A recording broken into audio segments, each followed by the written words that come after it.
Assalamualaikum warahmatullahi wabarakatuh. Selamat datang di channel Pesugihan Berantai. Puji syukur kita panjatkan kehadirat Tuhan Yang Maha Esa. Karena atas rahmat dan karunia-Nya, kita masih diberikan kesehatan dan kesempatan sehingga dapat berkumpul atau menikmati karya ini dengan baik.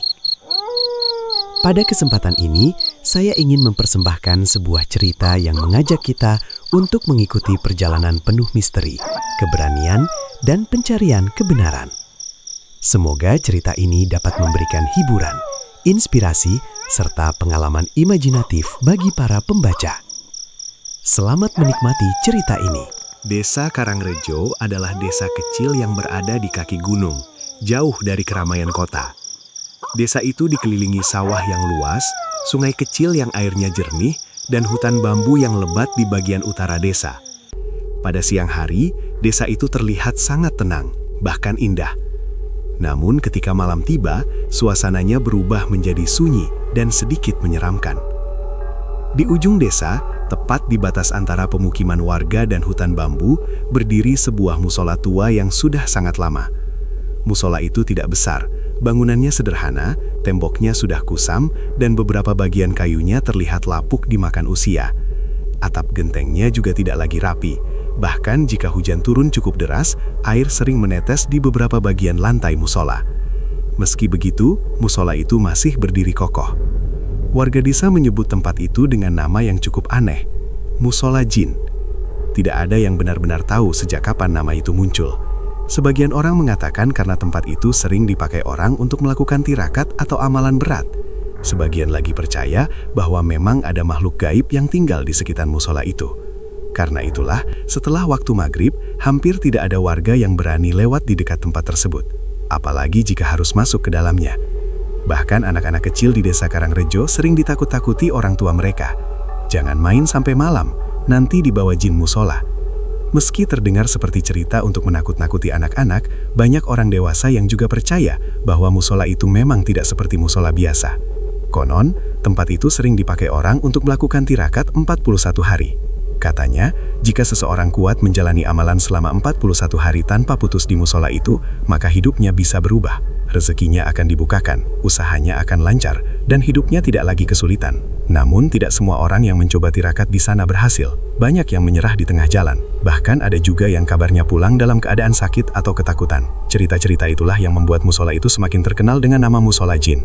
Di desa yang sama tinggal seorang pemuda bernama Raka. Usianya sekitar 26 tahun, tubuhnya tidak terlalu tinggi, kulitnya sawo matang, dan wajahnya terlihat sederhana seperti kebanyakan pemuda desa. Raka tinggal bersama ibunya di sebuah rumah kecil yang tidak jauh dari pasar desa. Ayahnya sudah meninggal beberapa tahun lalu karena sakit. Sejak saat itu Raka menjadi satu-satunya orang yang harus bekerja untuk membantu ibunya. Sayangnya hidup Raka tidak pernah benar-benar berjalan mulus. Ia bukan orang yang malas, justru sebaliknya. Ia termasuk pemuda yang rajin bekerja. Namun entah kenapa, hampir semua pekerjaan yang ia jalani selalu berakhir dengan masalah. Pernah ia bekerja sebagai kuli bangunan di kota kecil yang jaraknya 1 jam dari desa. Tapi proyek bangunan itu berhenti karena kehabisan dana. Pernah juga ia mencoba berdagang kecil-kecilan di pasar, menjual gorengan. Namun dagangannya jarang laku. Bahkan beberapa kali ia harus pulang membawa gorengan yang sudah dingin dan tidak habis terjual. Suatu malam, Raka duduk di depan rumahnya sambil memandangi jalan desa yang sepi. Lampu-lampu rumah warga sudah mulai padam satu persatu. Ibunya keluar membawa 2 gelas teh hangat. "Minum dulu, Rak," kata ibunya pelan. Raka menerima gelas itu. "Terima kasih, Bu." Ibunya duduk di kursi bambu di sampingnya.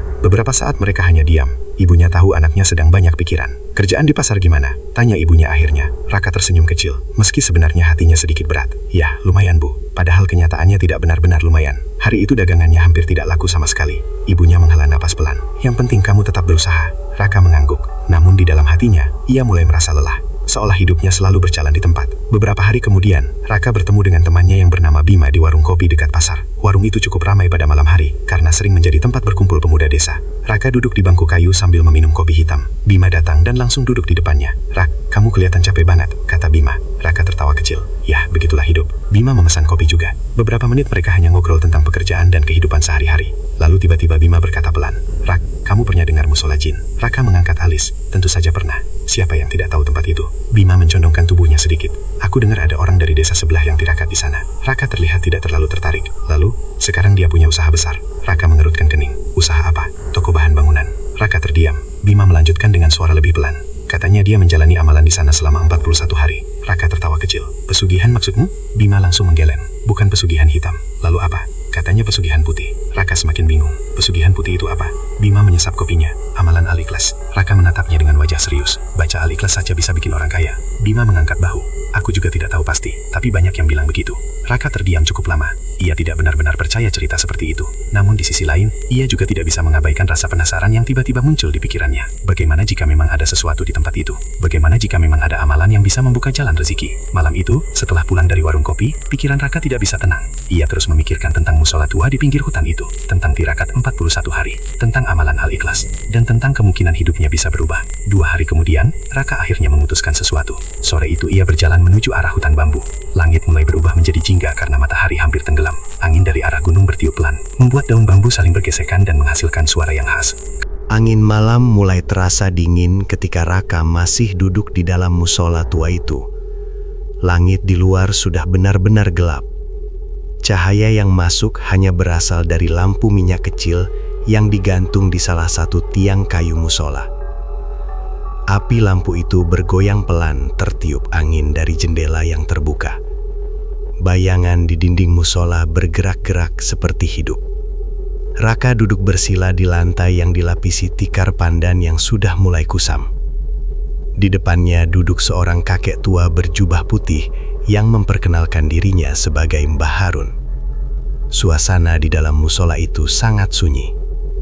Hanya terdengar suara bambu di luar yang saling bergesekan tertiup angin. Krak, krak, krak.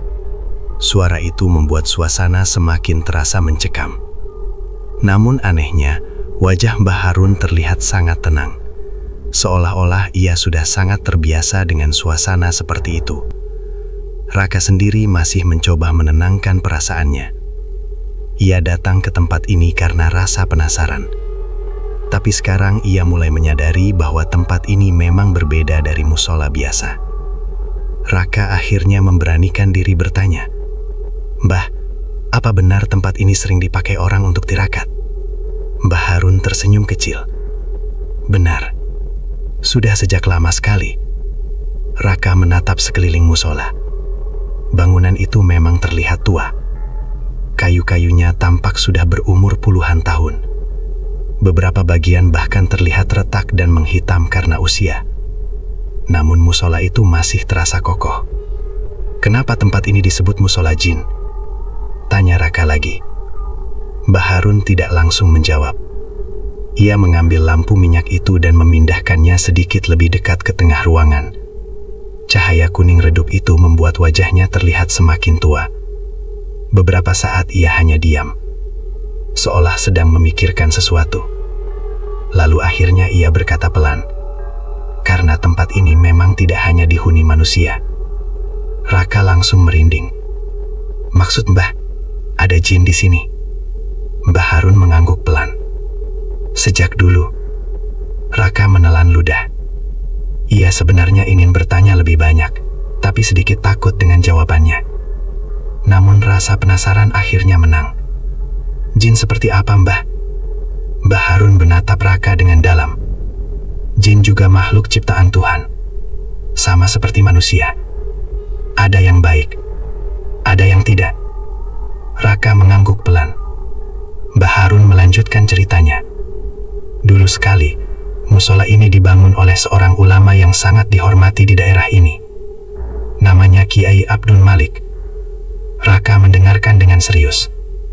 Beliau sering beribadah di tempat ini. Bahkan sering melakukan khalwat atau menyendiri untuk berdoa berhari-hari. Konon, saat beliau beribadah di sini, banyak makhluk gaib yang ikut mendengarkan bacaan Al-Quran. Raka merasakan bulu kuduknya berdiri. Makhluk gaib itu termasuk jin.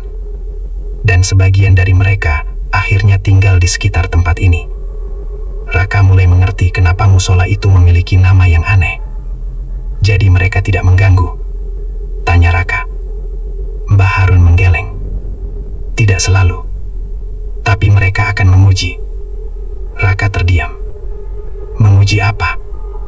"Menguji apakah kamu benar-benar ikhlas." Raka memandang lantai musola. Kata-kata itu membuatnya berpikir panjang. Selama ini ia datang ke tempat ini karena ingin hidupnya berubah. Karena ia lelah hidup susah. Karena ia ingin rezekinya lebih baik. Namun sekarang ia mulai menyadari bahwa tirakat itu bukan sekedar membaca doa. Ada ujian mental. Ada rasa takut. Ada kesabaran. Mbah Harun tiba-tiba berdiri. Ia berjalan pelan menuju pintu musola. Raka ikut berdiri dan melihat keluar. Hutan bambu terlihat gelap. Angin malam bertiup dingin. Namun ada sesuatu yang membuat Raka merasa aneh. Seperti ada yang memperhatikan mereka dari kegelapan. Raka mencoba melihat lebih jelas ke arah hutan. Namun tidak ada apa-apa. Hanya bayangan batang bambu yang bergerak. Mbah Harun tiba-tiba berkata pelan, "Mereka sudah tahu kamu datang." Raka langsung menoleh. "Siapa?" Mbah Harun tidak menjawab. Ia hanya tersenyum tipis. Malam itu, desa Karangrejo terasa lebih sunyi dari biasanya. Langit tampak gelap tanpa bulan. Hanya bintang-bintang kecil yang berkelip jauh di atas langit. Angin dari arah gunung bertiup perlahan melewati sawah-sawah dan pepohonan bambu yang mengelilingi desa. Suara jangkrik terdengar bersahutan dari kejauhan. Sementara di ujung desa, di batas antara pemukiman warga dan hutan bambu yang lebat, sebuah musola tua berdiri dalam kesunyian. Musola yang selama ini dikenal warga dengan nama Musola Jin. Di dalam musola itu, sebuah lampu minyak kecil menyala redup, menerangi ruangan yang sederhana dengan cahaya kuning yang bergetar pelan. Raka duduk bersila di atas tikar pandan yang digelar di lantai. Di tangannya ada tasbih kayu yang diberikan oleh Mbah Harun sehari sebelumnya. Ini adalah malam pertama. Malam pertama dari tirakat yang akan ia jalani selama 41 hari. Perasaan Raka campur aduk. Ada rasa takut, ada rasa ragu, tapi juga ada harapan besar. Ia teringat wajah ibunya di rumah. Ibunya tidak tahu bahwa malam ini Raka akan memulai sesuatu yang berat. Yang ibunya tahu hanya bahwa Raka akan membantu menjaga musola di pinggir hutan. Raka tidak ingin membuat ibunya khawatir. Karena itu ia hanya berkata sederhana sebelum berangkat tadi sore. "Raka mau bantu bersih-bersih musola beberapa hari, Bu." Ibunya hanya mengangguk dan berpesan agar Raka tidak pulang terlalu malam. Kalau saja ibunya tahu bahwa Raka akan tinggal di musola itu selama 41 hari, mungkin ia tidak akan mengizinkan. Raka menarik napas panjang. Suasana musola sangat sunyi. Hanya ada suara api lampu minyak yang berdesis kecil. Di depan Raka, Mbah Harun duduk dengan tenang. Kakek tua itu tampak sangat tenang seperti biasanya. Matanya sedikit terpejam seolah sedang berzikir dalam hati. Beberapa saat mereka hanya duduk diam. Lalu Mbah Harun membuka mata dan menatap Raka. "Sudah siap?" Raka mengangguk pelan. "Insya Allah siap, Mbah." Mbah Harun mengambil tasbih lain yang lebih panjang. "Kita mulai setelah sholat Isya." Tak lama kemudian mereka berdua berdiri dan melaksanakan sholat bersama. Gerakan sholat di musola itu terasa berbeda bagi Raka. Entah kenapa suasana tempat itu membuat hatinya terasa lebih tenang, meskipun di sisi lain juga terasa sedikit menegangkan. Setelah sholat selesai, mereka kembali duduk di atas tikar. Mbah Harun memandang Raka dengan wajah serius. "Mulai malam ini sampai hari ke-41, kamu harus membaca surat Al-Ikhlas 10.000 kali setiap malam." Raka mengangguk. Ia sudah mendengar penjelasan itu sebelumnya. Namun mendengar langsung sebelum memulai terasa berbeda. Lebih berat, lebih nyata. Mbah Harun melanjutkan, "Selama membaca, jangan berhenti kecuali benar-benar perlu. Kalau sampai terlewat atau tertidur sebelum selesai, kamu harus mengulang dari awal di malam berikutnya." Raka menarik napas pelan. 10.000 kali bukan jumlah yang sedikit. Bahkan mungkin ia harus membaca sampai menjelang subuh. "Dan satu hal lagi," kata Mbah Harun. Raka menatapnya. "Apapun yang kamu dengar atau lihat malam-malam ini, jangan berhenti membaca." Bulu kuduk Raka langsung merinding. "Maksud Mbah?" Mbah Harun menatap ke arah pintu musola yang terbuka menuju kegelapan hutan. "Mereka akan datang." Raka menelan ludah. Namun ia mencoba menguatkan dirinya. "Baik, Mbah." Mbah Harun mengangguk. "Sekarang mulai." Raka memejamkan mata. Tasbih kayu di tangannya terasa hangat. Ia menarik napas panjang, lalu mulai membaca dengan pelan. "Bismillah. Qul huwallahu ahad. Suara Raka terdengar pelan di dalam musola. Allahus Samad. Lampu minyak bergoyang pelan. Lam yalid walam yulad. Angin dari luar masuk melalui jendela. Walam yakun lahu kufuwan ahad. Raka memindahkan satu butir tasbih. Satu bacaan selesai. Ia mulai lagi. Qul huwallahu ahad. Waktu berjalan perlahan. Pada awalnya semuanya terasa biasa saja. Raka masih bisa membaca dengan tenang. Namun setelah beberapa ratus kali membaca, tenggorokannya mulai terasa kering. Ia berhenti sejenak untuk minum air dari botol yang diberikan Mbah Harun. Di luar musola, hutan bambu semakin gelap. Angin malam mulai bertiup lebih kencang. Suara bambu yang bergesekan terdengar semakin keras. Gerak, gerak, gerak. Suara itu terdengar seperti bisikan panjang yang tidak jelas. Raka mencoba tidak memikirkan apa-apa. Ia kembali membaca. Qul huwallahu ahad. Waktu terus berjalan. Tasbih di tangannya terus bergerak. Satu persatu butir tasbih berpindah. 100, 200, 500, 1000. Tubuh Raka mulai terasa pegal. Namun ia tetap memaksa dirinya untuk fokus. Beberapa jam kemudian suasana musola menjadi semakin sunyi. Bahkan suara jangkrik di luar mulai jarang terdengar. Seolah alam di sekitar tempat itu ikut diam. Tiba-tiba, Raka mendengar sesuatu. Suara langkah. Tok, tok, tok. Suara itu berasal dari luar musola. Seperti ada seseorang yang berjalan pelan di halaman. Raka langsung membuka mata. Ia menoleh ke arah pintu. Gelap. Tidak ada siapa-siapa. Namun suara langkah itu terdengar lagi. Tok, tok, tok. Kali ini seperti berjalan mengelilingi musola.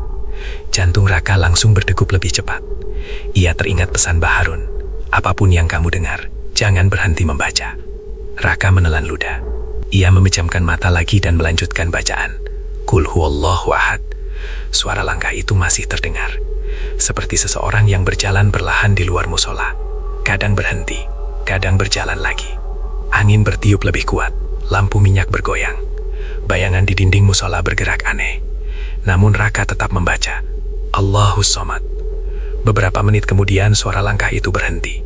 Suasana kembali sunyi. Raka perlahan membuka mata.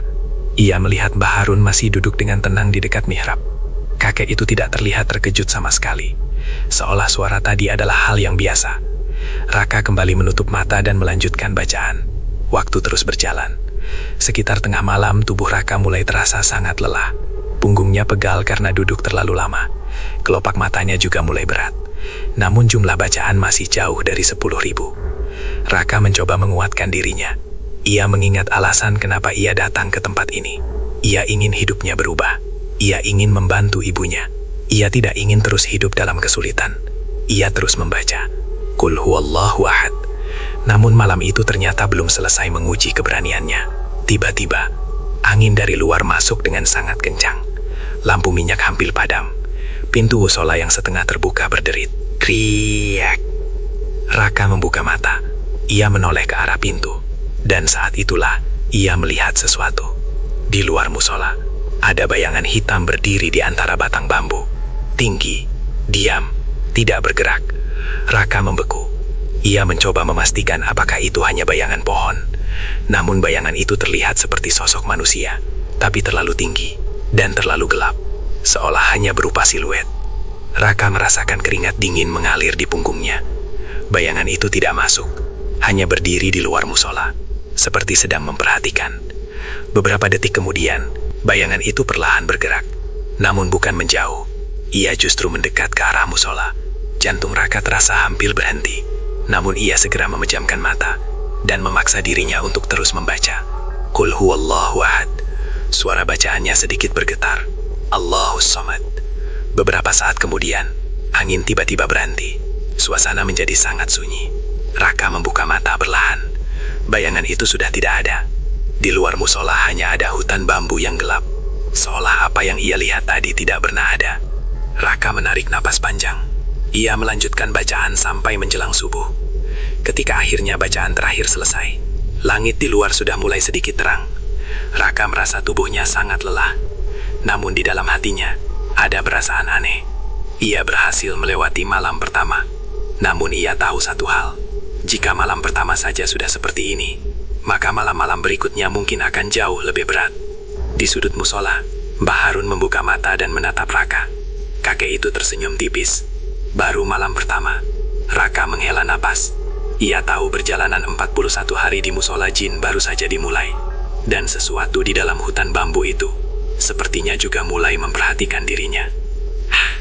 Malam kedua di musola jin dimulai dengan suasana yang jauh lebih sunyi daripada malam sebelumnya. Langit di atas desa Karangrejo tertutup awan tipis. Tidak ada bulan yang terlihat malam itu. Cahaya yang biasanya membantu menerangi jalan desa juga hampir tidak ada. Hanya lampu-lampu rumah warga yang terlihat redup dari kejauhan. Di ujung desa, musola tua di pinggir hutan bambu kembali diterangi oleh lampu minyak kecil yang digantung di tiang kayu dekat mihrab. Api lampu itu menyala pelan. Cahayanya kuning redup dan bergoyang-goyang mengikuti hembusan angin yang masuk dari jendela musola. Raka sudah duduk bersila sejak setelah sholat Isya. Tubuhnya masih terasa sedikit pegal karena semalaman membaca Al-Ikhlas pada malam sebelumnya. Namun ia tidak ingin mengeluh. Ia tahu tirakat ini memang bukan sesuatu yang mudah. Di depannya, Mbah Harun duduk seperti biasa dengan wajah tenang. Kakek tua itu seolah sudah sangat terbiasa dengan suasana malam di musola tersebut. Raka sendiri masih belum bisa sepenuhnya terbiasa. Malam sebelumnya ia sudah mendengar suara langkah misterius dan bahkan melihat bayangan hitam di hutan bambu. Namun ia berhasil melewati malam itu tanpa berhenti membaca. Sekarang malam kedua dimulai. Mbah Harun memandang Raka sejenak sebelum berkata pelan, "Bagaimana badanmu?" Raka tersenyum kecil. "Masih pegal sedikit, Mbah." Mbah Harun mengangguk. "Itu biasa, tubuhmu belum terbiasa duduk lama seperti itu." Raka mengangguk. Ia tahu rasa lelah itu pasti akan datang setiap malam. Namun yang ia khawatirkan bukan kelelahan. Yang ia khawatirkan adalah gangguan yang mungkin muncul lagi malam ini. Seolah bisa membaca pikiran Raka, Mbah Harun berkata lagi, "Kalau nanti kamu mendengar sesuatu lagi, jangan dilawan dengan rasa takut." Raka menatapnya. "Lalu bagaimana, Mbah?" "Lawan dengan bacaanmu." Raka mengangguk pelan. Jawaban itu sederhana, tapi cukup menenangkan. Tak lama kemudian mereka melaksanakan sholat Isya bersama. Setelah sholat selesai, Raka kembali duduk di tempat yang sama seperti malam sebelumnya. Tasbih kayu masih berada di tangannya. Lampu minyak di musola menyala sedikit lebih terang malam itu. Namun suasana tetap terasa sunyi dan misterius. Mbah Harun berkata pelan, "Mulai saja." Raka menarik napas panjang. Ia memejamkan mata dan mulai membaca. Bismillah. Qul huwallahu ahad. Suara bacaannya kembali mengisi ruang musola. Di luar sana hutan bambu tampak gelap seperti lautan bayangan yang tidak berujung. Angin malam mulai bertiup pelan. Daun bambu saling bergesekan. Krak, krak, krak. Suara itu terdengar seperti bisikan panjang dari dalam hutan. Namun Raka mencoba tidak memikirkan apa-apa. Ia fokus pada bacaannya. Tasbih di tangannya mulai bergerak. 1 butir, 2 butir, 10, 100. Waktu berjalan perlahan. Sekitar 1 jam pertama tidak terjadi apa-apa. Suasana musola terasa sangat tenang, bahkan lebih tenang dari malam sebelumnya. Raka mulai berpikir mungkin gangguan yang ia alami kemarin hanyalah kebetulan. Mungkin hanya bayangan pohon yang terlihat aneh dalam gelap. Namun pikirannya itu tidak bertahan lama. Saat bacaan Raka sudah mencapai ribuan kali, tiba-tiba angin bertiup lebih kuat. Lampu minyak di musola bergoyang keras. Cahaya kuning di ruangan itu menjadi tidak stabil. Bayangan di dinding bergerak-gerak seperti makhluk hidup. Raka membuka mata sebentar. Ia melihat jendela musola yang berada di samping kirinya terbuka sedikit. Angin malam masuk dari sana. Ia kembali memejamkan mata dan melanjutkan bacaan. Allahus Samad. Beberapa menit kemudian, ia merasakan sesuatu yang aneh. Seperti ada yang memperhatikan dirinya. Perasaan itu datang tiba-tiba, sangat jelas. Seolah ada mata yang menatap dari suatu tempat. Raka membuka mata perlahan. Ia menoleh ke arah jendela, dan saat itulah tubuhnya langsung terasa kaku. Di balik jendela musola, ada sebuah bayangan. Bayangan itu berdiri tepat di luar jendela. Tingginya hampir sejajar dengan atap musola. Bentuknya seperti sosok manusia, namun terlalu tinggi dan terlalu gelap. Seolah hanya terdiri dari bayangan hitam yang pekat. Raka menahan nafas. Bayangan itu tidak bergerak, hanya berdiri di luar jendela, seolah sedang menatap ke dalam musola. Jantung Raka berdegup sangat keras, tangannya sedikit gemetar. Namun ia teringat pesan Mbah Harun, "Apapun yang kamu lihat, jangan berhenti membaca." Raka memejamkan mata lagi. Ia memaksa dirinya melanjutkan bacaan, Lam yalid walam yulad. Namun rasa takut mulai masuk ke dalam pikirannya. Ia bisa merasakan kehadiran makhluk itu, seolah bayangan itu masih berdiri di sana, masih memperhatikan dirinya. Raka mencoba fokus pada tasbih. Butir demi butir berpindah di tangannya. 100 bacaan lagi, 200, 500. Namun rasa tidak nyaman itu tidak hilang. Akhirnya Raka membuka mata lagi. Bayangan itu masih ada, namun kali ini posisinya berubah. Sekarang ia berdiri lebih dekat ke jendela, seolah mencoba melihat lebih jelas ke dalam musola. Raka merasakan keringat dingin di dahinya. Makhluk itu benar-benar ada. Ini bukan bayangan pohon, bukan juga ilusi. Itu adalah sesuatu yang hidup. Namun anehnya, makhluk itu tidak masuk. Ia hanya berdiri di luar jendela, diam, seolah menunggu sesuatu. Raka menelan ludah. Ia kembali membaca dengan suara lebih keras. Qul huwallahu ahad. Suara bacaannya menggema di dalam musola. Tiba-tiba bayangan itu bergerak sedikit, seolah terkejut, namun tidak pergi. Ia hanya mundur sedikit dari jendela. Raka mulai menyadari sesuatu. Makhluk itu seperti tidak suka mendengar bacaan Al-Ikhlas. Raka kembali membaca, lebih fokus, lebih kuat. Allahus Samad. Angin tiba-tiba bertiup sangat kencang. Pintu musola berderit keras. Lampu minyak hampir padam. Bayangan di jendela itu perlahan menghilang, seolah larut dalam kegelapan hutan. Raka terdiam beberapa detik, lalu ia menoleh ke arah Mbah Harun. Kakek itu masih duduk tenang dengan mata terpejam, seolah tidak terjadi apa-apa. Namun ketika Raka kembali melanjutkan bacaan, ia melihat Mbah Harun membuka satu matanya sedikit. Kakek itu berkata pelan, "Teruskan." Raka mengangguk. Ia melanjutkan bacaan sampai larut malam. Gangguan tidak muncul lagi setelah bayangan itu menghilang. Namun suasana musola terasa berbeda, seolah ada sesuatu yang berubah di sekitar tempat itu. Ketika akhirnya bacaan selesai menjelang subuh, Raka merasa tubuhnya jauh lebih lelah dibanding malam pertama. Namun ia juga merasakan sesuatu yang aneh, seperti ada rasa keberanian yang mulai tumbuh. Ia sudah melihat makhluk yang mungkin selama ini hanya menjadi cerita warga desa. Namun ia tetap bisa menyelesaikan bacaannya. Mbah Harun berdiri dan berjalan mendekati Raka. "Bagaimana malam ini?" tanyanya.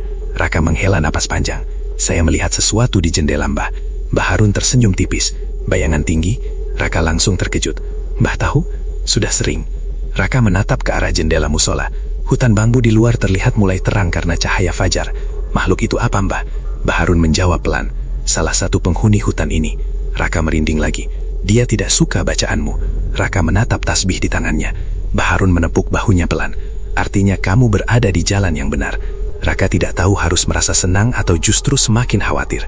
Karena jika malam kedua saja sudah seperti ini, ia tidak bisa membayangkan apa yang akan terjadi pada malam-malam berikutnya. Di dalam hutan bambu yang mulai terkena cahaya matahari pagi, beberapa batang bambu bergoyang pelan, seolah ada sesuatu yang masih berdiri di antara kegelapan itu. Sesuatu yang masih memperhatikan musola tua di pinggir hutan. Dan perjalanan Raka menjalani 41 hari di musola jin masih sangat panjang. Hari-hari mulai terasa berjalan lambat bagi Raka. Setelah melewati malam pertama dan malam kedua yang penuh gangguan aneh, kini ia mulai memasuki malam-malam berikutnya dari tirakat yang harus ia jalani selama 41 hari. Siang hari biasanya Raka gunakan untuk beristirahat di musola. Kadang ia membantu Mbah Harun membersihkan halaman musola yang dipenuhi daun bambu kering. Hutan bambu di sekitar musola itu memang sangat lebat. Setiap hari angin dari arah gunung membuat daun-daun bambu berguguran dan menutupi halaman kecil di depan musola. Saat siang hari, tempat itu terlihat biasa saja. Bahkan terasa cukup damai. Cahaya matahari menembus sela-sela bambu dan membuat bayangan indah di tanah. Namun ketika malam datang, suasana berubah total. Hutan bambu menjadi gelap. Angin terasa lebih dingin. Dan suara-suara aneh mulai muncul dari berbagai arah. Pada malam kelima tirakatnya, Raka sudah mulai terbiasa duduk berjam-jam membaca Al-Ikhlas. Namun rasa takut belum sepenuhnya hilang. Justru terkadang rasa takut itu muncul tanpa alasan. Seolah tempat itu memang memiliki sesuatu yang tidak bisa dijelaskan dengan logika. Malam itu, langit terlihat lebih gelap dari biasanya. Awan menutupi bulan, sehingga hampir tidak ada cahaya dari langit. Di dalam musola, lampu minyak kembali menjadi satu-satunya sumber cahaya. Raka sudah duduk bersila setelah sholat Isya. Tasbih kayu di tangannya terasa semakin akrab. Ia mulai membaca seperti malam-malam sebelumnya. Qul huwallahu ahad. Suara bacaannya pelan, tapi jelas. Butir tasbih berpindah satu persatu di tangannya. Di sudut musola, Mbah Harun duduk tenang sambil membaca kitab kecil yang sudah terlihat sangat tua. Angin malam mulai bertiup pelan. Daun bambu di luar bergesekan. Krak, krak, krak. Suara itu sudah mulai terasa biasa bagi Raka. Namun malam itu, sesuatu yang berbeda mulai terjadi.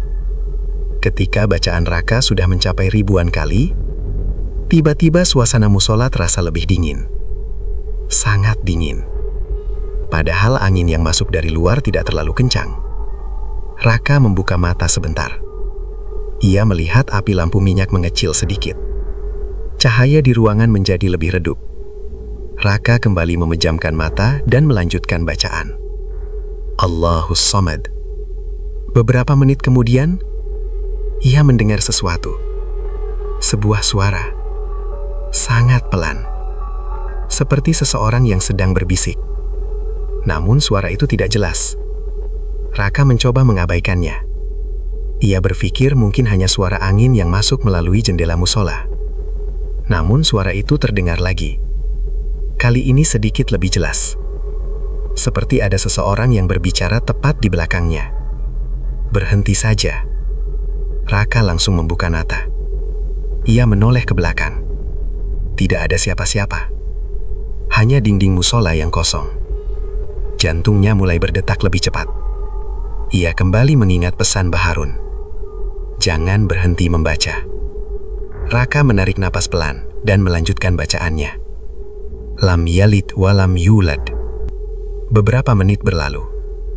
Suara itu tidak terdengar lagi. Raka mulai merasa sedikit tenang. Namun ketenangan itu tidak bertahan lama. Tiba-tiba suara bisikan itu muncul lagi. Kali ini lebih dekat. Seperti tepat di samping telinganya. Capek kan? Raka merinding hebat. Bulu kuduknya berdiri. Ia menoleh ke kiri. Tidak ada siapa-siapa. Namun ia benar-benar merasa ada sesuatu di dekatnya. Raka menggenggam tasbih lebih kuat. Tangannya mulai sedikit gemetar. Ia memejamkan mata dan membaca lebih keras. Qul huwallahu ahad. Suara bacaannya menggema di dalam musola.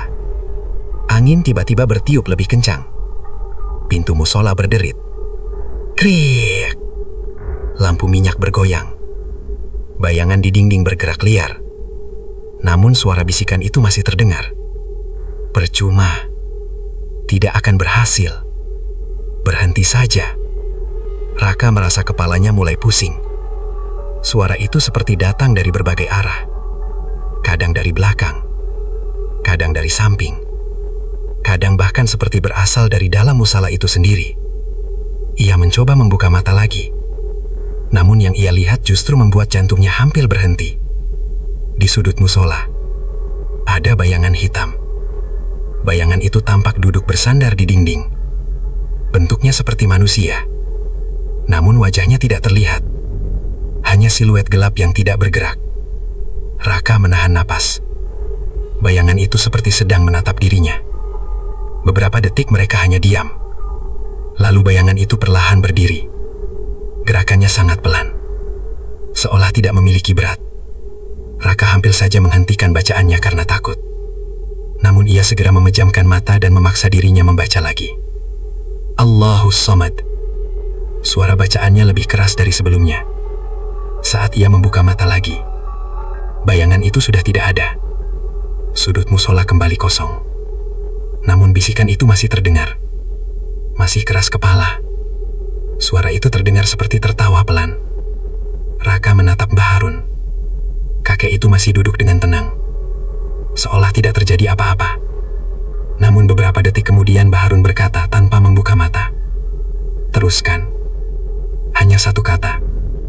Namun cukup membuat Raka kembali fokus. Ia memejamkan mata lagi dan membaca dengan penuh konsentrasi. Qul huwallahu ahad. Waktu berjalan perlahan. Suara bisikan itu semakin lama semakin lemah, seolah tidak lagi memiliki kekuatan untuk mengganggu. Akhirnya sekitar tengah malam, suasana musola kembali benar-benar sunyi. Tidak ada bisikan, tidak ada bayangan, hanya suara angin dan bacaan Raka yang pelan. Raka terus membaca sampai menjelang subuh. Ketika bacaan terakhir selesai, tubuhnya terasa sangat lelah. Namun kali ini hatinya terasa lebih kuat. Ia baru saja melewati ujian yang lebih berat dari malam-malam sebelumnya. Mbah Harun akhirnya membuka mata dan menatap Raka. "Kamu mendengar mereka?" Raka mengangguk peran. Bisikan dan bayangan. Mbah Harun tersenyum tipis. "Itu ujian." Raka menghela napas panjang. "Mereka mencoba membuatmu ragu." Raka menatap tasbih di tangannya. "Tapi kamu tidak berhenti membaca." Raka mengangguk lagi. Mbah Harun berdiri dan berjalan menuju pintu musola.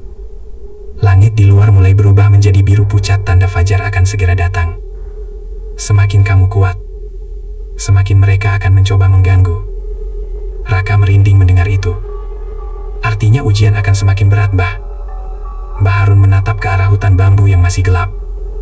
Lalu ia berkata pelan, "Baru malam kelima." Raka terdiam. Perjalanan yang harus ia jalani masih 36 malam lagi. Dan ia mulai sadar bahwa makhluk-makhluk di sekitar musola itu sepertinya tidak akan berhenti memperhatikannya. Hari demi hari mulai berlalu bagi Raka di musola jin. Ia sudah melewati beberapa malam penuh ujian, mulai dari suara langkah misterius, bayangan hitam di jendela, hingga bisikan-bisikan yang mencoba membuatnya berhenti membaca Al-Ikhlas. Kini Raka mulai memasuki malam ke-20 dari tirakatnya. Tubuhnya memang masih sering merasa lelah. Duduk berjam-jam setiap malam bukan hal yang mudah. Namun, perlahan ia mulai terbiasa. Justru yang lebih berat adalah gangguan yang datang dari makhluk-makhluk yang tidak terlihat. Siang hari di musola biasanya terasa cukup damai. Sinar matahari menembus sela-sela hutan bambu yang mengelilingi musola. Angin gunung bertiup lembut membuat tempat itu terasa sejuk. Raka sering membantu Mbah Harun menyapu halaman musola atau mengambil air dari sumur kecil di belakang bangunan. Kadang mereka juga duduk bersama sambil berbincang. Namun Mbah Harun jarang berbicara panjang. Kakek tua itu lebih sering diam, seolah sebagian besar waktunya dihabiskan untuk berzikir dalam hati. Pada sore hari menjelang malam ke-20, langit terlihat sangat cerah. Matahari perlahan tenggelam di balik gunung. Warna jingga menyelimuti langit desa Karangrejo. Raka duduk di depan musola sambil memandang hutan bambu yang berdiri rapat di depan matanya. Ia sudah mulai terbiasa dengan tempat ini, namun ada satu hal yang masih membuatnya penasaran. Selama hampir 3 minggu menjalani tirakat, ia sudah merasakan berbagai gangguan. Namun ia belum pernah benar-benar melihat dengan jelas makhluk yang menghuni tempat itu. Hanya bayangan, hanya suara, hanya bisikan. Ia lalu menoleh ke arah Mbah Harun yang sedang duduk di teras musola. "Mbah," kakek itu membuka mata. "Ada apa? Apakah benar ada jin yang menjaga musola ini?" Mbah Harun tersenyum kecil. "Sudah mulai penasaran?" Raka tertawa pelan. Sedikit. Mbah Harun memandang ke arah hutan bambu. "Memang ada." Raka langsung menatapnya dengan serius. "Jin itu seperti apa?" Kakek itu menghela napas pelan. "Tidak semua jin jahat. Sebagian dari mereka justru menjaga tempat-tempat yang sering dipakai untuk ibadah." Raka mengangguk. "Mereka sudah lama tinggal di sekitar sini. Bahkan sebelum desa ini ramai seperti sekarang." Raka merinding sedikit. "Apakah mereka pernah menampakkan diri pada manusia?" Mbah Harun menatapnya sebentar. "Kadang, kalau manusia itu cukup kuat, Raka tidak tahu apakah harus berharap melihat mereka atau justru takut jika itu benar-benar terjadi." Tak lama kemudian malam mulai turun. Langit berubah gelap. Angin dari arah gunung mulai bertiup lebih dingin. Malam ke-20 akhirnya dimulai. Seperti biasa, Raka dan Mbah Harun melaksanakan sholat isya bersama. Setelah itu Raka kembali duduk di tempatnya. Lampu minyak menyala di dekat mihrab. Cahaya kuningnya menerangi ruangan musola yang sederhana. Raka memejamkan mata dan mulai membaca. Qul huwallahu ahad. Tasbih kayu di tangannya bergerak perlahan. Suasana musola terasa lebih sunyi dari biasanya. Tidak ada suara aneh, tidak ada bisikan. Hanya suara angin yang berhembus di antara batang-batang bambu. Raka mulai merasa malam itu mungkin akan berjalan lebih tenang. Namun sekitar tengah malam, sesuatu yang tidak biasa mulai terjadi. Tiba-tiba angin berhenti. Benar-benar berhenti. Hutan bambu yang sebelumnya bergoyang sekarang menjadi sangat diam. Tidak ada suara daun, tidak ada suara jangkrik. Suasana menjadi sangat sunyi, terlalu sunyi. Raka membuka mata. Ia merasa ada sesuatu yang berubah di sekitar musola. Lampu minyak tiba-tiba berkedip, cahayanya mengecil, lalu padam. Musola langsung menjadi gelap. Raka menahan napas. Satu-satunya cahaya yang tersisa hanyalah cahaya samar dari langit malam yang masuk melalui jendela. "Mbah," bisik Raka. Namun tidak ada jawaban. Raka mencoba melihat ke arah tempat Mbah Harun duduk. Namun dalam kegelapan ia tidak bisa melihat dengan jelas. Tiba-tiba sebuah cahaya muncul di depan mihrab. Cahaya itu sangat samar, seperti kabut putih yang bersinar lembut. Raka menatapnya dengan mata membesar. Cahaya itu perlahan membentuk sesuatu. Sebuah sosok tinggi. Berpakaian putih, tubuhnya sangat tinggi hingga hampir menyentuh langit-langit musola. Wajahnya samar, namun jelas terlihat bahwa itu bukan manusia. Raka merasakan seluruh tubuhnya kaku. Sosok itu berdiri diam di depan mihrab. Beberapa detik mereka hanya saling diam. Lalu sosok itu berbicara, suaranya berat, dalam, namun terdengar tenang. "Kamu kuat, manusia." Malam demi malam berlalu di musola jin. Raka sudah melewati berbagai ujian selama menjalani tirakatnya. Suara langkah misterius, bayangan hitam di jendela, bisikan yang mencoba melemahkan hatinya, hingga pertemuan dengan sosok jin penjaga musola. Kini, ia sudah memasuki hari ke-25. Artinya, perjalanan tirakatnya sudah melewati setengah jalan. Namun justru di titik itulah ujian terasa semakin berat. Siang hari di musola masih terasa sama seperti sebelumnya. Hutan bambu di sekelilingnya tetap sunyi dan tenang saat matahari bersinar. Raka mulai terbiasa dengan rutinitasnya. Bangun pagi setelah subuh, membantu Mbah Harun membersihkan musola, lalu beristirahat sampai sore hari. Kadang ia duduk di halaman musola sambil memandang ke arah desa yang terlihat kecil dari kejauhan. Sesekali ia juga memikirkan ibunya di rumah. Sudah hampir sebulan ia tidak pulang. Namun ia tahu ibunya percaya bahwa ia sedang membantu menjaga musola. Sore itu, ketika matahari hampir tenggelam, Raka duduk di depan musola bersama Mbah Harun. Angin dari arah gunung bertiup lembut. Langit berwarna jingga kemerahan. Suasana terasa damai. Namun ada satu hal yang terus mengganggu pikiran Raka sejak malam sebelumnya. "Mbah," kata Raka pelan. Mbah Harun menoleh. "Ada apa? Jin yang muncul kemarin, apakah dia akan datang lagi?" Mbah Harun tersenyum kecil. "Bisa saja." Raka menelan ludah. "Apakah dia akan mengganggu?" Kakek itu menggeleng pelan. "Belum tentu. Kadang mereka hanya ingin melihat sejauh mana manusia kuat menjalani tirakat." Raka mengangguk pelan. Namun ada satu hal yang membuatnya sedikit khawatir. Dia menawarkan kekayaan kepada saya. Mbah Harun memandangnya dengan serius. Itulah ujian sebenarnya. Raka terdiam. Gangguan seperti suara atau bayangan itu hanya ujian kecil. Yang paling berat adalah godaan. Raka memandang hutan bambu di depan musola. Kenapa jin bisa memberikan kekayaan? Mbah Harun menjawab dengan tenang. Jin memiliki kemampuan yang tidak dimiliki manusia. Namun meminta bantuan mereka untuk kekayaan biasanya memiliki harga yang mahal. Raka mengangguk. Ia pernah mendengar cerita tentang pesugihan yang membutuhkan tumbal atau perjanjian aneh dengan makhluk gaib. Namun tirakat yang ia jalani sekarang terasa berbeda. Ia hanya membaca Al-Ikhlas. Tidak ada ritual aneh, tidak ada perjanjian, hanya doa. Namun tetap saja godaan itu terasa nyata. Tak lama kemudian malam tiba. Langit berubah menjadi gelap. Hutan bambu kembali diselimuti bayangan. Lampu minyak di musola dinyalakan seperti biasa. Cahayanya membuat ruangan kecil itu terasa hangat di tengah dinginnya malam. Raka dan Mbah Harun melaksanakan sholat Isya. Setelah itu Raka kembali duduk bersila di tempatnya. Tasbih kayu di tangannya sudah mulai terasa sangat akrab. Ia memejamkan mata dan mulai membaca. Qul huwallahu ahad. Suara bacaannya kembali memenuhi musola. Angin malam bertiup perlahan. Daun bambu bergesekan. Krak, krak, krak. Suara itu sudah terasa seperti bagian dari rutinitas malamnya. Beberapa jam pertama berjalan dengan tenang. Tidak ada gangguan, tidak ada suara aneh. Raka mulai merasa malam itu mungkin akan lebih mudah. Namun sekitar tengah malam, sesuatu yang tidak biasa mulai terjadi. Tiba-tiba angin berhenti. Hutan bambu menjadi sangat diam. Suasana terasa aneh. Lampu minyak berkedip beberapa kali. Cahayanya mengecil. Raka membuka mata perlahan. Dan saat itulah, ia melihat sesuatu yang membuat jantungnya berdegup kencang. Di dalam musola, tiba-tiba ada sesuatu yang tidak ada sebelumnya. Di lantai musola, tepat di depan Raka, terlihat tumpukan uang, banyak sekali. Uang kertas yang berserakan seperti baru saja jatuh dari langit. Raka membeku. Ia tidak tahu dari mana uang itu datang. Beberapa detik ia hanya menatapnya dengan tidak percaya. Tumpukan uang itu terlihat sangat nyata. Jika ia mengambilnya, mungkin jumlahnya bisa puluhan juta rupiah. Raka menelan ludah. Di dalam pikirannya muncul berbagai bayangan. Ia membayangkan ibunya yang hidup sederhana di rumah kecil mereka. Ia membayangkan warung kecil yang mungkin bisa mereka buka jika memiliki uang. Ia membayangkan hidup yang tidak lagi penuh kesulitan. Tiba-tiba sebuah suara terdengar dari sudut musola. Ambil saja. Raka langsung menoleh. Di sudut ruangan berdiri sosok tinggi yang pernah ia lihat sebelumnya. Jin penjaga musola. Tubuhnya masih diselimuti cahaya putih samar.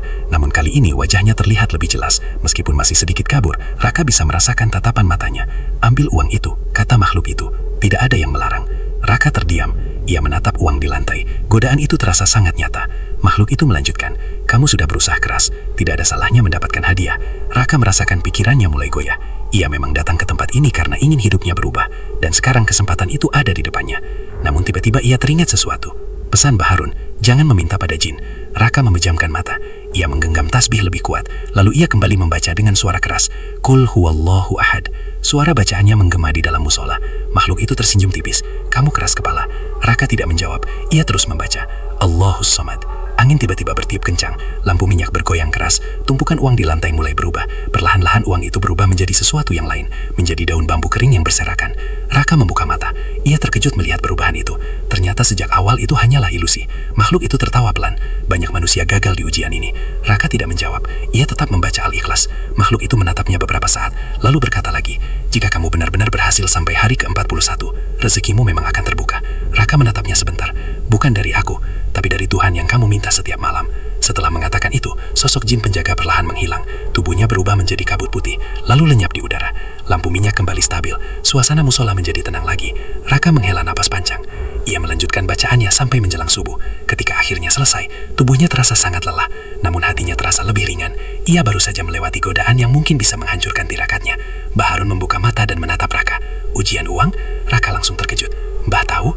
Baharun tersenyum. Sering terjadi. Raka mengangguk pelan. Saya hampir saja tergoda. Baharun berdiri dan menepuk bahu Raka. Tapi kamu tidak mengambilnya. Raka tersenyum kecil. Langit di luar musola mulai berubah terang. Fajar mulai muncul di balik hutan bambu. Perjalanan tirakat Raka masih tersisa 16 malam lagi. Namun setelah melewati ujian malam ini, ia mulai merasa lebih yakin bahwa yang ia cari bukan sekadar kekayaan, melainkan sesuatu yang jauh lebih penting, keikhlasan. Dan perjalanan 41 hari di musola jin masih belum selesai. Pagi itu datang dengan cara yang berbeda dari biasanya. Matahari belum sepenuhnya muncul di balik bukit, tetapi langit sudah berubah warna menjadi jingga lembut. Desa kecil tempat Raka tinggal terasa lebih tenang dari biasanya, seolah alam pun ikut menahan napas. Raka berdiri di tepi jalan tanah yang mengarah ke hutan. Ia sudah membawa tas kecil berisi air minum, buku catatan tua milik ayahnya, dan sebuah senter yang sudah mulai usang. Di sakunya ia menyimpan batu kecil yang pernah ditemukan bersama Lila di sungai. Batu itu tidak istimewa bagi orang lain, tapi bagi Raka itu seperti pengingat bahwa perjalanan ini dimulai dari rasa penasaran sederhana. Dari kejauhan, langkah kaki terdengar. Raka! Suara itu milik Lila. Gadis itu berlari kecil sambil membawa tas ransel yang tampak terlalu besar untuk tubuhnya yang kurus. Kamu sudah siap? Tanya Lila sambil sedikit terengeh. Raka tersenyum tipis. Sejak semalam, Lila melihat ke arah hutan yang masih dipenuhi kabut tipis. Aku masih tidak percaya kita benar-benar akan masuk lagi ke sana. Kalau kita tidak melakukannya sekarang, kata Raka pelan, mungkin kita tidak akan pernah tahu apa yang sebenarnya terjadi. Lila mengangguk. Meskipun wajahnya terlihat tenang, matanya menyimpan kegugupan yang tidak bisa disembunyikan. Mereka mulai berjalan. Langkah pertama terasa ringan. Jalan tanah yang biasa mereka lalui saat mencari kayu bakar tidak terasa menakutkan. Namun semakin dekat ke hutan, udara mulai berubah. Angin terasa lebih dingin dan suara burung perlahan menghilang. Raka memperhatikan sekeliling. Pohon-pohon tinggi berdiri rapat, membuat cahaya matahari sulit menembus tanah. Daun-daun kering berderak setiap kali mereka melangkah. Tempat ini terasa berbeda, bisik Lila. Memang, jawab Raka. Mereka terus berjalan mengikuti jalur sempit yang hampir tertutup semak. Raka membuka buku catatan ayahnya beberapa kali untuk mencocokkan arah. Di salah satu halaman ada gambar kasar tentang sebuah batu besar berbentuk setengah lingkaran. Ayah pernah menggambar ini, kata Raka. Menurutmu itu ada di dalam hutan ini? Tanya Lila. Seharusnya. Sekitar 1 jam kemudian, mereka menemukannya. Sebuah batu besar berdiri di tengah tanah kosong yang dikelilingi pohon. Permukaannya ditumbuhi lumut hijau tua, dan bentuknya persis seperti gambar di buku catatan. Lila mendekat perlahan.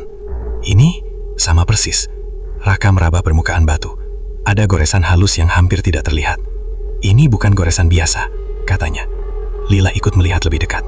Seperti simbol? Raka mengangguk. Simbol itu terlihat seperti lingkaran dengan 3 garis yang memanjang keluar. Sangat sederhana, tetapi terasa aneh. Ayah pasti pernah menemukan ini, kata Raka pelan. Lalu kenapa tidak pernah cerita? Tanya Lila. Raka tidak menjawab. Pertanyaan itu juga ada di pikirannya sejak lama. Tiba-tiba angin bertiup cukup kencang. Daun-daun di atas bergesekan dan menghasilkan suara panjang seperti bisikan. Lila memeluk lengannya sendiri. Aku tidak suka suara itu. Raka menatap sekeliling dengan waspada. Lalu sesuatu terjadi. Dari balik pepohonan muncul cahaya samar. Bukan cahaya matahari. Warnanya lebih pucat. Hampir seperti kabut yang bercahaya. Kamu lihat itu? Bisik Lila. Raka mengangguk perlahan. Cahaya itu bergerak pelan di antara batang pohon. Haruskah kita mendekat? Tanya Lila. Raka ragu sejenak. Namun rasa penasaran lebih kuat daripada ketakutan. Ayo. Mereka berjalan perlahan menuju cahaya itu. Setiap langkah terasa lebih berat dari sebelumnya. Tanah di bawah kaki mereka terasa lebih lembab. Semakin dekat, cahaya itu semakin jelas. Ternyata berasal dari sebuah celah di tanah yang tertutup akar pohon besar. Raka berjongkok. Ada lubang di sini. Lila menyalakan senter dan mengarahkannya ke dalam. Lubang itu tidak terlalu besar, tapi cukup untuk seseorang masuk jika merunduk.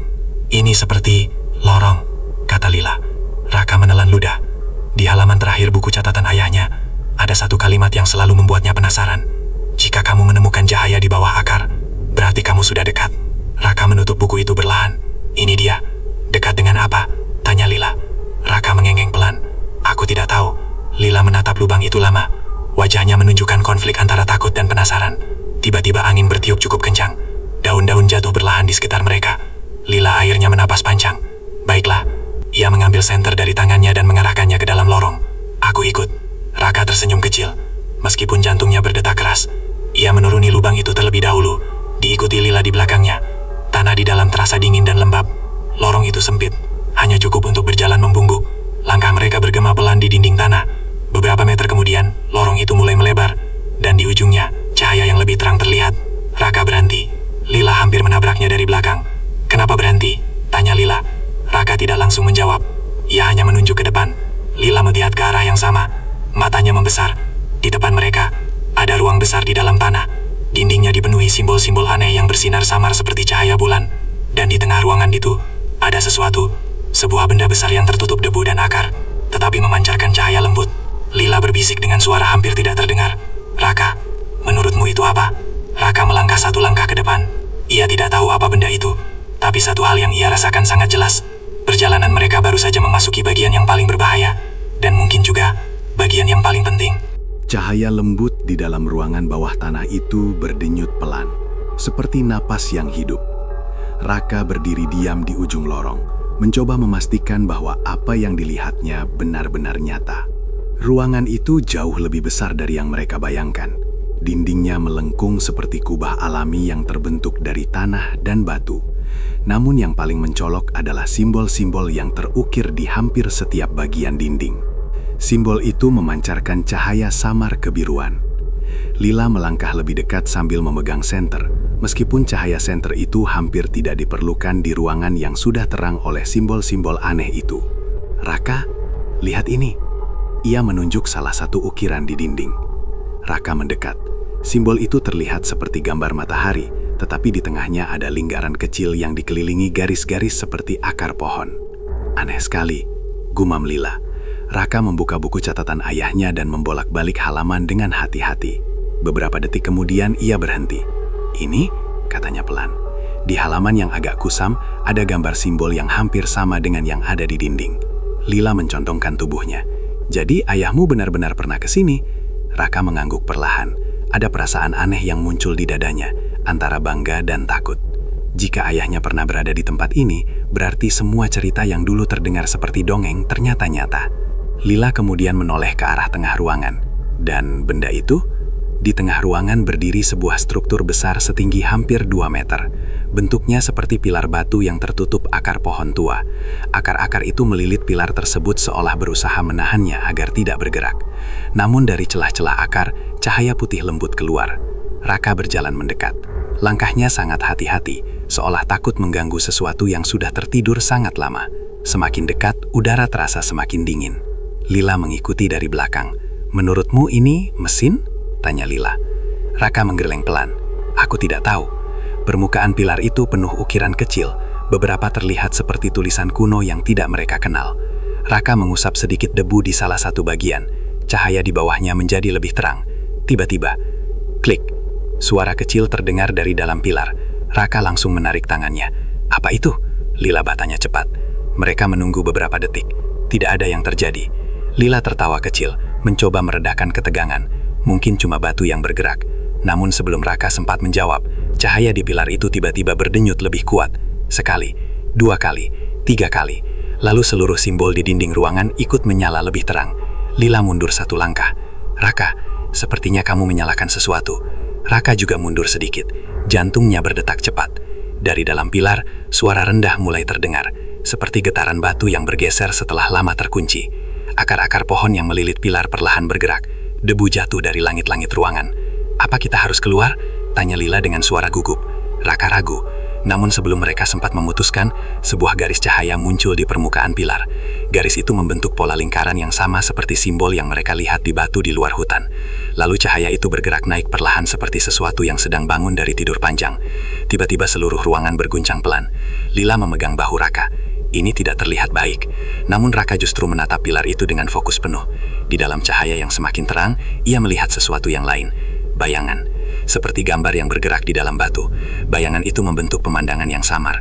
Gunung, sungai, dan sesuatu yang tampak seperti desa. "Lila, lihat." Lila memperhatikan lebih dekat. Matanya membesar. Apakah itu peta? Memang terlihat seperti peta, namun bukan peta biasa. Peta itu tampak hidup, dengan garis cahaya yang bergerak perlahan di permukaannya. Salah satu titik di peta itu berkedip lebih terang dari yang lain. Titik itu berada tepat di tempat mereka berdiri. Lila berbisik pelan. "Ini menunjukkan lokasi kita." Raka mengangguk perlahan, namun ada sesuatu yang membuatnya lebih khawatir. Beberapa titik lain di peta juga mulai menyala, dan titik-titik itu bergerak. Suasana di ruangan tiba-tiba terasa jauh lebih dingin. Raka menutup buku catatan ayahnya dengan perlahan. Jika benda ini benar-benar peta, berarti ayahnya tahu tentang semua ini. Namun satu pertanyaan besar muncul di pikirannya. Siapa yang membuat tempat ini? Dan kenapa? Suara gemuruh kecil kembali terdengar dari dalam pilar. Cahaya semakin terang hingga hampir menyilaukan. Lila menutup matanya sebentar. "Menurutmu, kita melakukan kesalahan?" Raka tidak langsung menjawab. Ia menatap titik-titik cahaya yang semakin mendekati peta itu. Kemudian ia berkata pelan, "Aku rasa kita baru saja membangunkan sesuatu." Beberapa detik kemudian, dari lorong tempat mereka masuk tadi, terdengar suara. Langkah kaki, bukan satu, lebih dari satu. Lila menoleh cepat ke arah lorong yang gelap. "Raka, langkah-langkah itu semakin jelas, dan mereka tahu dengan pasti, mereka tidak lagi sendirian di tempat itu." Suara langkah kaki dari lorong semakin jelas. Raka dan Lila berdiri kaku di tengah ruangan bawah tanah itu. Cahaya dari pilar batu masih berdenyut perlahan, membuat bayangan di dinding bergerak seperti makhluk hidup. Langkah kaki itu berhenti tepat di mulut lorong. Beberapa detik terasa sangat panjang. Lila berbisik sangat pelan, hampir seperti napas. "Raka, siapa itu?" Raka menggeleng tanpa menoleh, matanya masih tertuju ke lorong gelap. Kemudian sebuah cahaya senter muncul dari kegelapan. Seseorang keluar dari lorong itu. Pria itu mengenakan jaket lapangan dan sepatu bot berat yang penuh tanah. Di belakangnya, 2 orang lain ikut keluar. Mereka bukan penduduk desa. Itu terlihat dari pakaian mereka yang rapi dan peralatan yang mereka bawa. Pria pertama menurunkan senternya sedikit saat melihat Raka dan Lila. "Wah," katanya dengan suara tenang namun tajam. "Kita ternyata tidak sendirian." Lila menggenggam lengan Raka. "Siapa kalian?" tanya Raka dengan hati-hati. Pria itu tersenyum tipis. "Pertanyaan yang bagus, tapi seharusnya aku yang bertanya dulu." Ia berjalan mendekat, memperhatikan pilar bercahaya di tengah ruangan. Matanya langsung berubah serius. Jadi, akhirnya aktif juga. Salah satu pria di belakangnya mengeluarkan alat kecil seperti tablet dan mulai mencatat sesuatu. Energi meningkat drastis, katanya. Lila merasa semakin tidak nyaman. Raka mencoba tetap tenang. "Kalian sudah tahu tempat ini?" Pria pertama kembali menatap Raka. Tentu saja, ia berhenti beberapa langkah dari pilar. "Kami sudah mencarinya selama bertahun-tahun." Lila mengerutkan kening. Mencari apa? Pria itu menatap pilar yang bersinar. Ini. Raka merasa perutnya mengencang. Benda ini apa sebenarnya? Pria itu tidak langsung menjawab. Ia menyentuh permukaan pilar dengan hati-hati, hampir seperti seseorang yang menemukan harta yang lama hilang. Kalian benar-benar tidak tahu? Raka dan Lila saling berpandangan. Pria itu tertawa kecil. Lucu sekali, dua anak desa tanpa sengaja menemukan sesuatu yang sudah dicari banyak orang. Salah satu pria di belakangnya tiba-tiba berkata, "Pak Arman, energi stabil, sistem tampaknya sudah aktif." Pak Arman, nama itu terdengar asing bagi Raka. Pria itu, Pak Arman, mengangguk. Bagus. Lalu ia menoleh kembali ke Raka dan Lila. Baiklah, karena kalian sudah melihat semuanya, mungkin tidak ada salahnya menjelaskan sedikit. Ia menunjuk pilar itu. Ini bukan sekedar batu, ini adalah inti dari sebuah sistem lama. Sistem apa? Tanya Lila. Pak Arman tersenyum samar. Sistem yang dibuat jauh sebelum desa kalian ada. Raka menatap simbol-simbol di dinding. Siapa yang membuatnya? Orang-orang yang jauh lebih maju daripada yang kalian bayangkan. Lila mengerutkan kening. Kamu bercanda. Pak Arman menggeleng. Tidak. Ia menunjuk peta cahaya yang melayang di permukaan pilar. Tempat ini adalah salah satu titik dari jaringan besar yang tersebar di seluruh wilayah ini. Raka melihat kembali peta itu. Titik-titik cahaya yang bergerak tadi masih ada. Dan titik-titik itu? Tanya Raka. Pak Arman tersenyum lagi. Kali ini lebih dingin. Itu tim kami yang lain. Lila langsung merasa tidak nyaman. Jadi, kalian datang untuk mengambil ini. Bukan mengambil, kata Pak Arman. Mengaktifkan. Ruangan itu kembali bergetar pelan. Cahaya pilar semakin terang. Pria yang membawa tablet tiba-tiba berkata, dengan nada cemas, "Pak, sistem mulai membuka lapisan kedua." Demikian cerita yang dapat saya sampaikan. Semoga kisah ini dapat memberikan pesan, pelajaran, serta menambah wawasan dan imajinasi bagi para pembaca. Saya menyadari bahwa dalam penyampaian cerita ini masih terdapat kekurangan. Oleh karena itu, saya sangat mengharapkan kritik dan saran yang membangun agar karya ini dapat menjadi lebih baik di masa mendatang. Terima kasih atas perhatian dan waktu yang telah diberikan. Wassalamualaikum warahmatullahi wabarakatuh.